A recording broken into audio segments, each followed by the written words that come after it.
My Govanen Melonin, and well met indeed. I am Arche Galadirthan, and welcome back to Middle-earth for another lore video. Now, in keeping with the non-canonical lore stories for the Nazgûl that were written on the channel not that long ago by myself and others, and then read out in an individual set of videos, I thought it best to actually touch upon what we do know about the Nazgûl and give them their own story, and that is what we shall discuss today. Before that, however, allow me first of all to give my thanks to two people who have ascended again to the rank of Banner Marshal, and this month my thanks go to Liam Cooney and the Flauschist. Thank you to both of you for your support, and indeed thank you to all for the support on Patreon. We recently, as of this week, reached the first goal that I had set on it, thinking that I would never attain any form of support really on it, and it was just there for the few people who wanted to make a donation. But we attained the first goal, so stand by over the coming weeks for something to commemorate that. But without any more ado, let's dive in with the Nazgûl. So the word Nazgûl itself comes from Black speech and is said to mean ring wraith, from Nazg, which means ring, and Gûl, which means wraith. Now this is an unrelated point, but in Sindarin, Gûl means knowledge, or more specifically and usually evil knowledge, and it's seen in the words Dol Gûl Dur and Morgul, which means hill of sorcery and black magic, respectively. So it's in Sindarin, but it's actually from Black speech for the name. They're also known as Ulari, which is written in the text and is said to be a Quenya word, but the origin of that word, and indeed the makeup of it, is entirely speculative. Tolkien doesn't say where Ulari comes from, he just merely calls them that, and it is the plural. Other monikers that are bestowed upon the Nazgûl by the people from within Middle-earth are most famously the Black Riders, the Nine Riders, or simply the Nine. And in time, of course, they become Sauron's most feared servants. But they haven't actually been as part of Middle-earth's history for very long when you consider how long the First Age and indeed the years before the time of the Sun even were. The Nazgûl are a very, very minor part of the story, but because they play so heavily in the Third Age, we all know them very well. So turning to their story, the origin of the Nazgûl begins with Sauron, but more specifically with his will to dominate. After the War of Wrath, the world was changed. Beleriand was sunk beneath the sea, and the faithful humans were raised up to become the Númenóreans. They were gifted the Isle of Elena as their home. The elves who did not journey back to Valinor at the end of the War of the Wrath spread into Middle-earth and founded new realms, chiefly Lindon, Eregion, Lothlorien, and the Woodland Realm.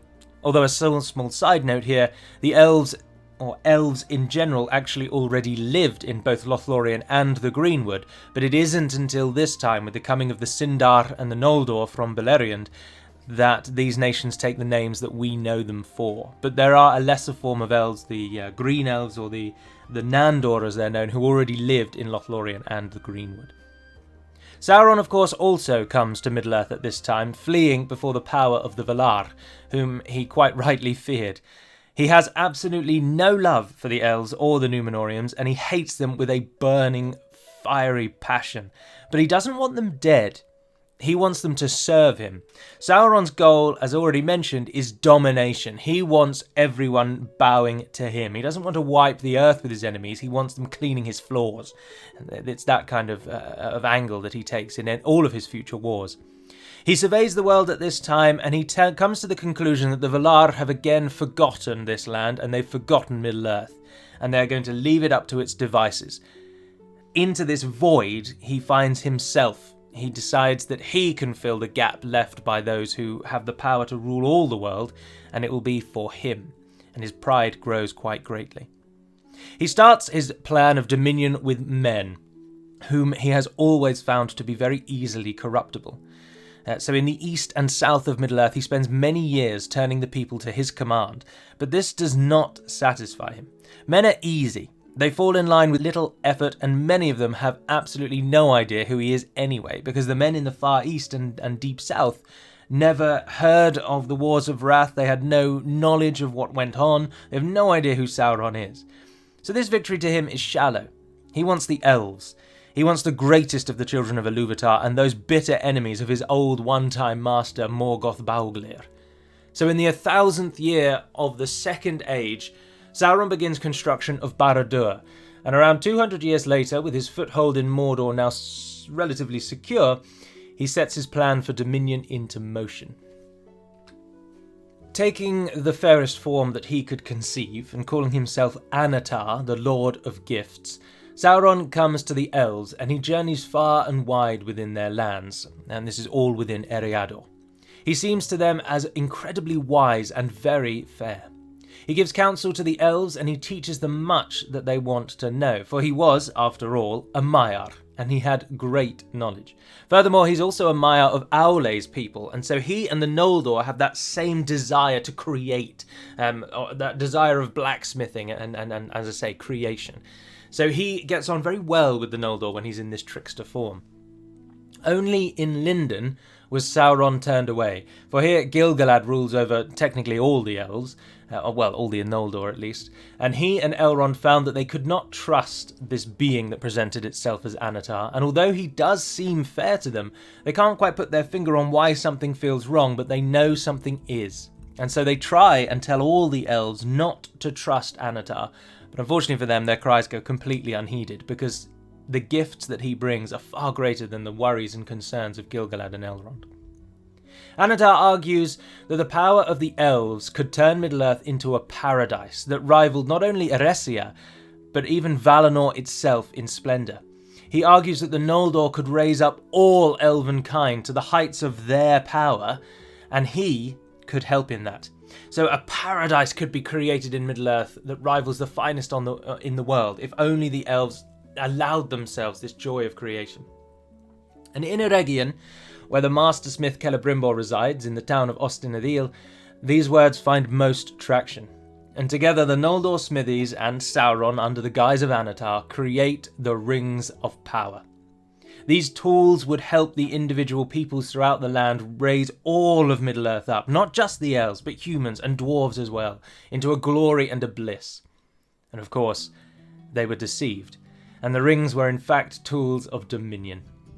The rings were all subject to Sauron's one ring. Their power was tied to its life, and should it be destroyed, they would become simple bands of precious metal with no power at all. However, as long as the one ring did survive, and Sauron wore it, the other rings would all be lesser to it, and would come to serve. Only the 3 elven rings did not fall completely into this category, or to the power of the one, for they were forged by Celebrimbor alone, with no assistance from Sauron, almost in secret from him. And whilst their power is tied to the life of the One Ring, they aren't subject to it, so the owners will not fall to Sauron's will, but should his ring be destroyed, theirs will cease to have any power at all. So nevertheless, the elves, despite the fact the rings wouldn't subject the elves to Sauron's will, they didn't wear them whilst he had the One Ring. And it is only some 1,500 years later, when Sauron falls at the Wars of the Last Alliance, that the elves finally come to start wearing their ring. For we know, of course, that by the time of the Third Age, Gandalf, Elrond and Galadriel wear these 3 rings. Gandalf taking his from Círdan. So when Sauron puts on his ring, the elves instantly knew they had been tricked, and they hid their rings, as I mentioned before.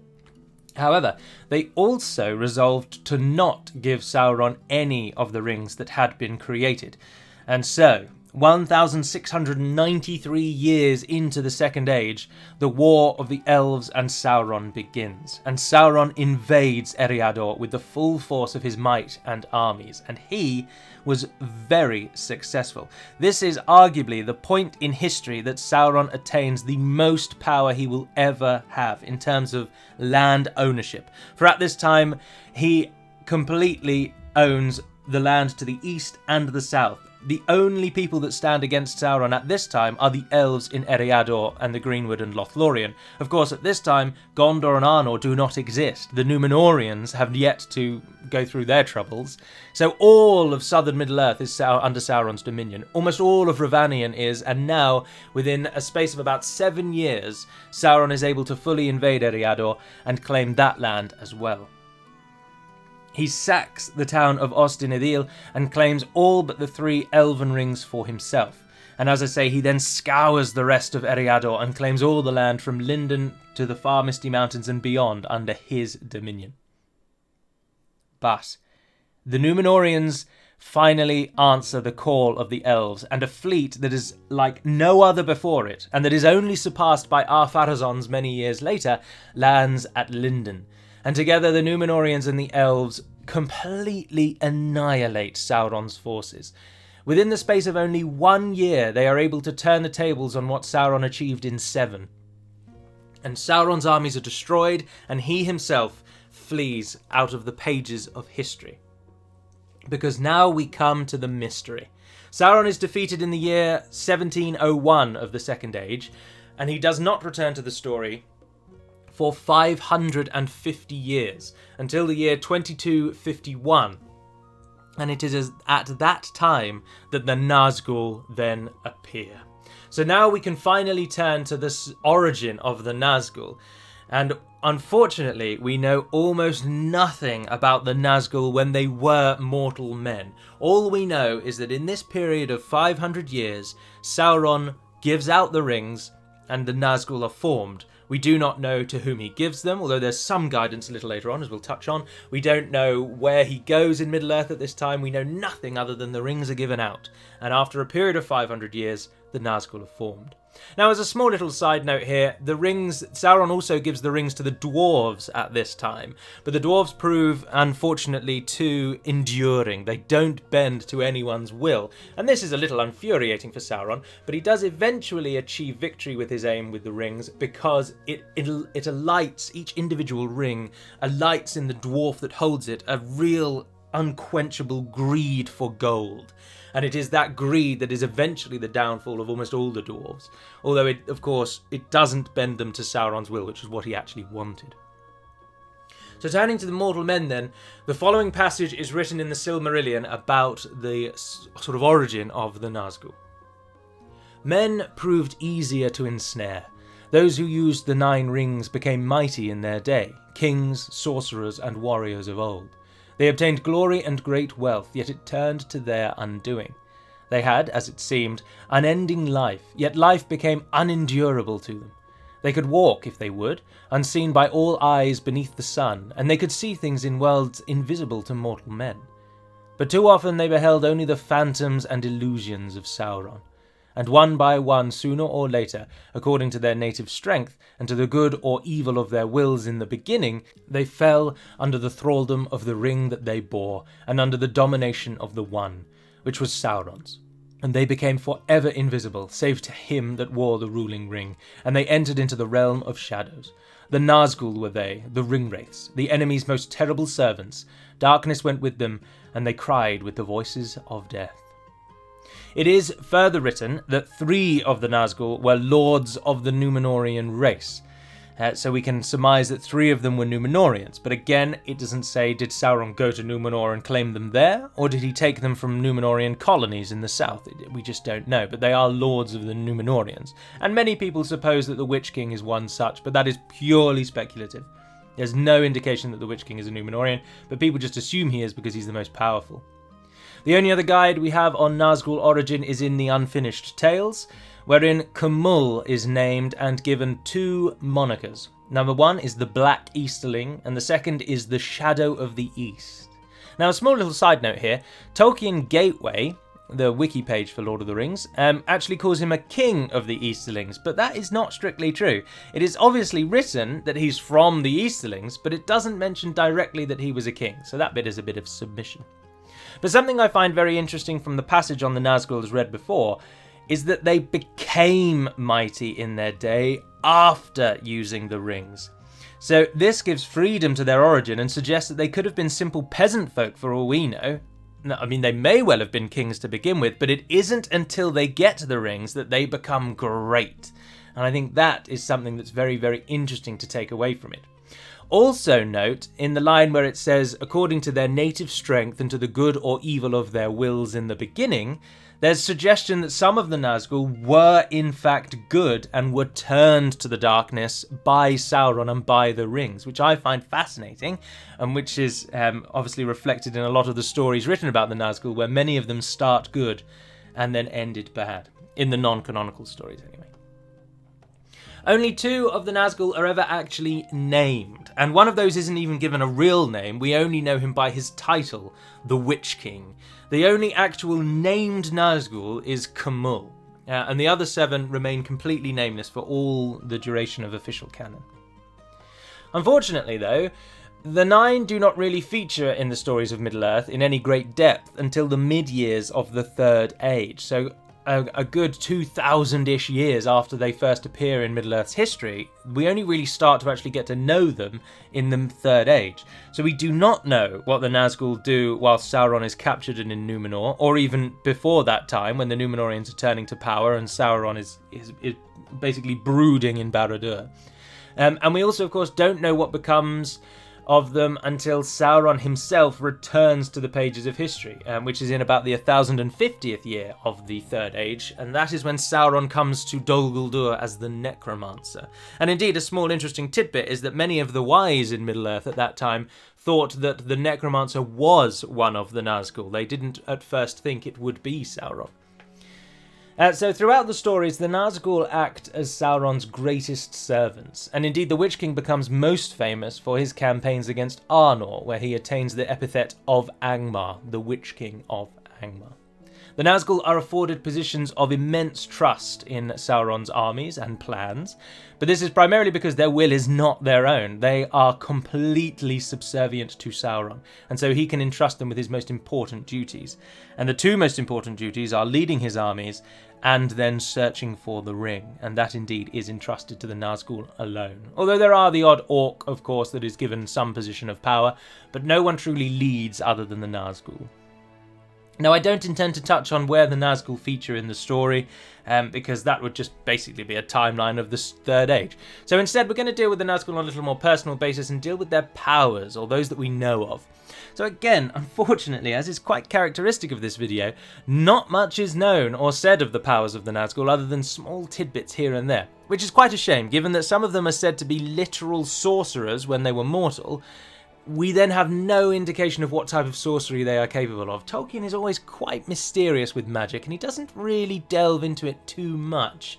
It only ever really pops up in the story kind of as and when he needs it, and there's no real defining description or set of rules that define magic in Middle-earth, which some people may be disappointed with and others may think is fine, but it's an area of mystery.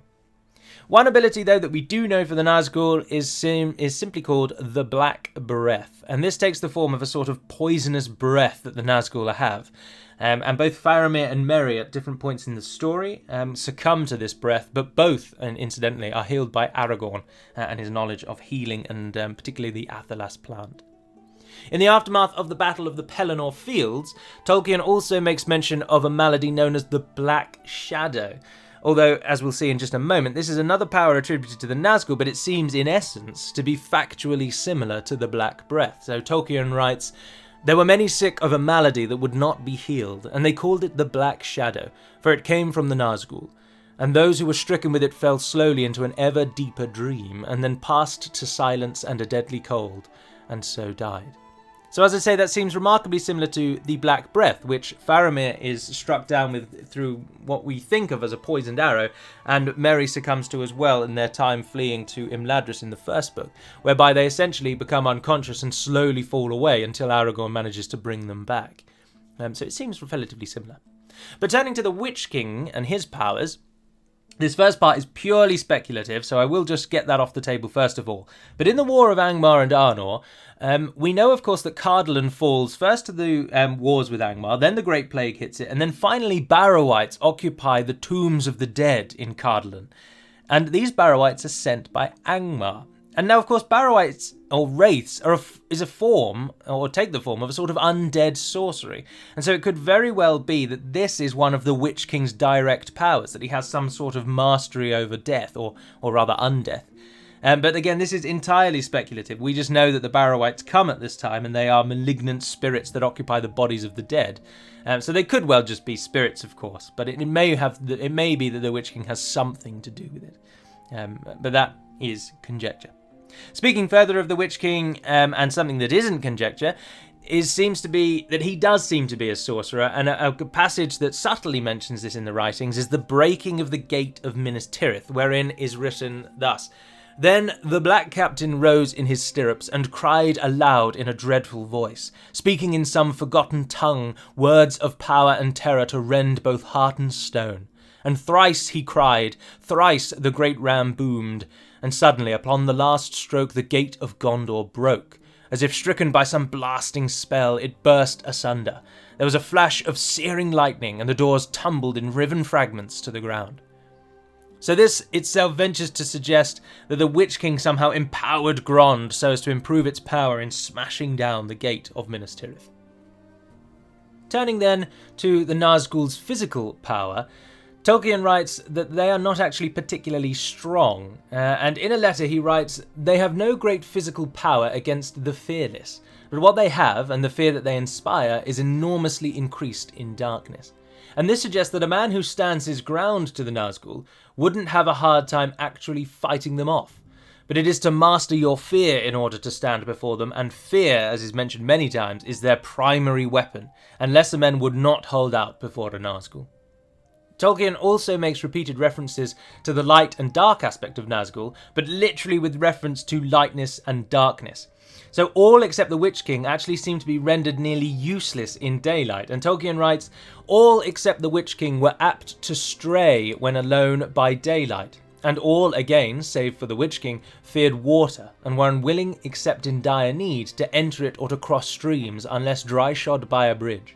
Moreover, their chief weapon was terror. This was actually greater when they were unclad and invisible, and it was greater also when they were gathered together." So the strength of the Nazgûl is fear. They're also made far greater in strength when they are all together, but they all, bar the Witch King, particularly dislike water and seem to be particularly useless when they are wandering around in the daylight. So they often go in pairs, one assumes, in the daylight to ensure that they're not just, staring at daisies or trying to climb trees, or I don't know what Nazgûl does in the daylight. But it's interesting that their Sauron's sort of hold over them, if you will, is lessened in the daylight, which is a key theme throughout The Lord of the Rings, in that the evil forces all prefer the dark and the light forces all prefer the light, which is one such reason as to why Saruman's Uruk-hai are so feared, because they buck that trend and they fight in the daylight as opposed to the night, which makes them even more terrifying. But then they're rather underutilized, I would submit, but that's for a different time. Further information is given on the Nazgûl in information given about Cumul. So of Cumul it is said here that he was the most ready of all the Nazgûl, after the Black Captain himself, to perceive the presence of the ring, but also the one whose power was most confused and diminished by the daylight. So again, Tolkien turning us to the fact that in the daytime the Nazgûl suffer, and Cumul, for some bizarre reason, no, not a bizarre reason, but for some reason, Cumul is the most affected by the turn to the daylight if he's on his own. He is, however, the second most useful Nazgûl in perceiving the presence of the ring. Not that does them any good, because they never find it, of course, but it's interesting little tidbits. Another aspect of their being, as read aloud above and mentioned in the first long paragraph I read, is the cry that the Nazgûl have, said to be the voices of death. Tolkien gives a little bit more information on their scream and its power at the Battle of the Pelennor. The Nazgûl came again, and as their Dark Lord now grew and put forth his strength, so their voices, which uttered only his will and his malice, were filled with evil and horror. More unbearable they became, not less, at each new cry. At length even the stout-hearted would fling themselves to the ground as the hidden menace passed over them, or they would stand, letting their weapons fall from nerveless hands, while in their minds a blackness came, and they thought no more of war, but only of hiding and of crawling and of death.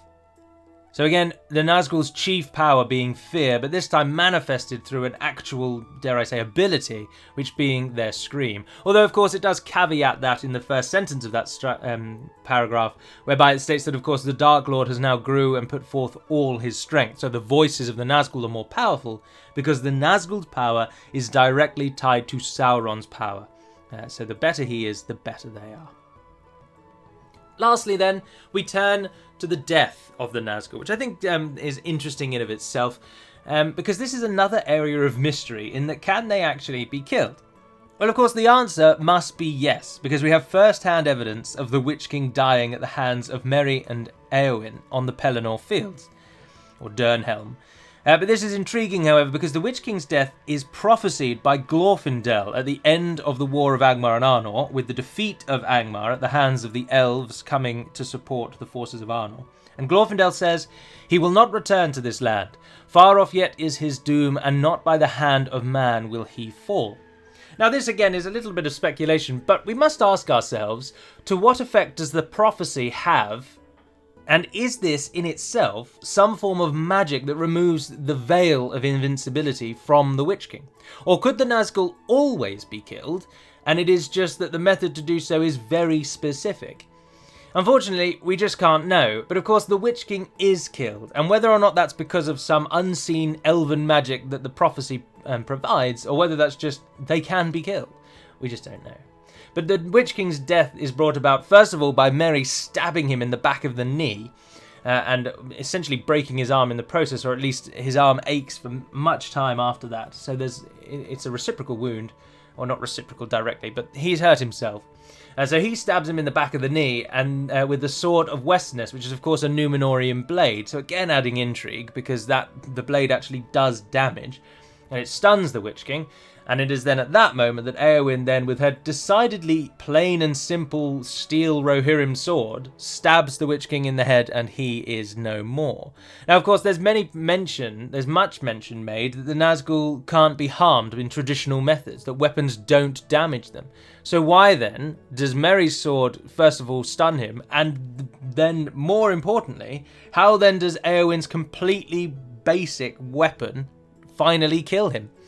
And that is, again, what makes me find it so interesting that this prophecy is made, because it clearly says, not by the hand of man will he fall, people thinking thereby, oh, he means mankind, but in truth, of course, he means literally a male, and it is indeed a female that kills the Witch King.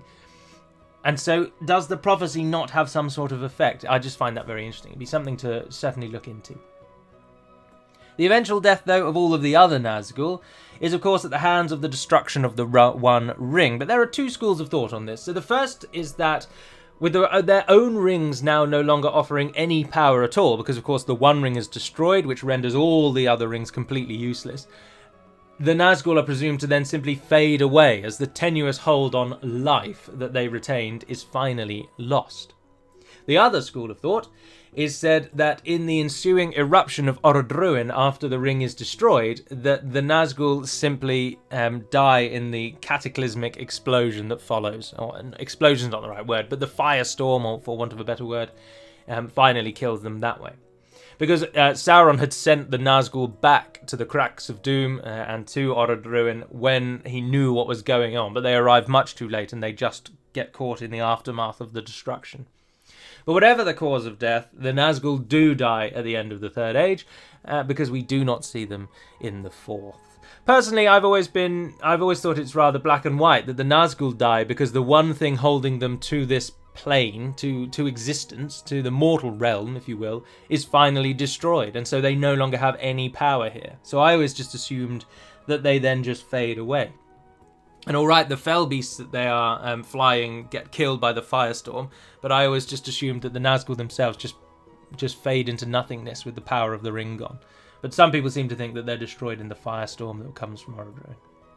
And that is the end. That concludes what we know of the Nazgûl. And unfortunately, as many of you will be thinking, it is just not enough, is it? They are one of the coolest evil beings in Tolkien's mythology, and yet we know so little about them.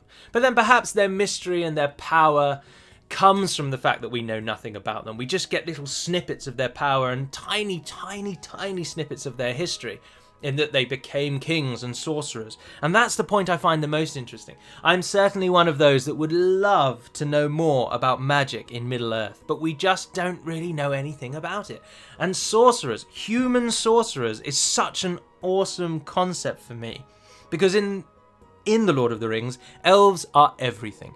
Elves are just the pinnacle being. They can do whatever they want. They sing with beautiful voices. They're all fantastically attractive. They're all amazing warriors. And on top of that, they also happen to be fantastically magical, and they can do whatever they want. And then we, the humans, we're always shunted off to the side, being the corruptible ones, being the ones that turn on their allies, being the ones that fall to infighting and political intrigue, and the ones who enslave people, the ones who are just bad, basically.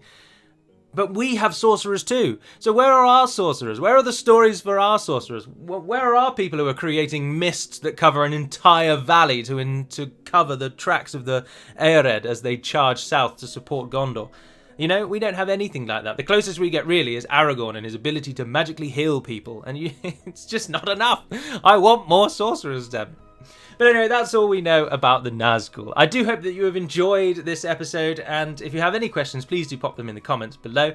And until we speak again, dear friends, Nevar Naden Pedamad Melonin, and farewell.